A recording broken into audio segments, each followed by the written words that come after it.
Kreditke traktor alsa olou, kredit aram. Men misалы той өткөрсөm элдер кошумча кошот. Мен эгер ошол кошумчаны төлөй албай өлүп кетсем кандай болот? Ал кошумча саңа белек. Той кылып туруп эч кимге бармай койсоң, бирөөгө саңа доолай албайт. О сен өзүң карыз кылып алган. Жазып алып кайра барып бериш керек. Өзүң кыйнаган.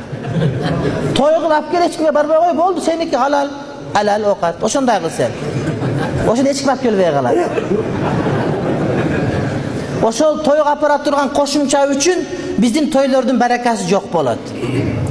Сен той кылдың, алып кел, сен жазып даярдап койдуң. Кийин камбагалчылык болуп калды, бирде жигит төмүнөт, бирде жигит жөө жүрөт. Төмүнгөндө жигитти тегеректеп өл жүрөт, жөө жүргөндө жигитти келекелеп өлгүлөт. Төмүнгөндө апардың, бирок жөө жүрүп калганда бири той кылып калды. Сага торпак алып келген 5000 сомдук. Сенде торпак эмес, тоок дагы жок азыр.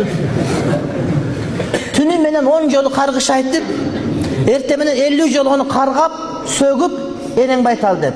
Анан бирөөдөн карыз кылып апарганда, карыз алганда катынын кошуп сөгүп, сен той кылып атканда кошумча апаргандага бир кап каргыш апарып берип атасың. Ал жарыбайт да. Көрдүңбү? Ошон үчүн тойду милдет жок өткөрүш керек. Апарганыңды апардың, унут ошол жерден. Же апарба. Кийин алып келет деп күтө турган болсоң, анын кереги жок. Ошонусу менен кыргыз жарыбай жүрөт. Апарба, алып келбесин, той бер, жесин, кетсин, болду. Үйлөнөт, бала үйлөнөт бечара. Достор келген кошкон, кийин катын алса Орусиядагы кишинин кирин соруп, орустун штанын жууп жүргөн бечара жанагы сенин досуң сени сөгүп атып тыйынды берет.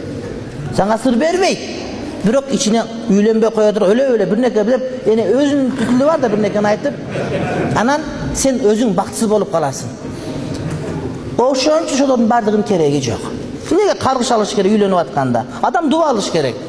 Достор, эчтеке алып келбей келе, жөн эле келип жеп бер десең, бардыгы кой дейт, бирок ичинен Кудайга шүгүр, Кудай жалгасын, миң мартага шүгүр деп, сага шүгүр айтып, рахмат айтып келет.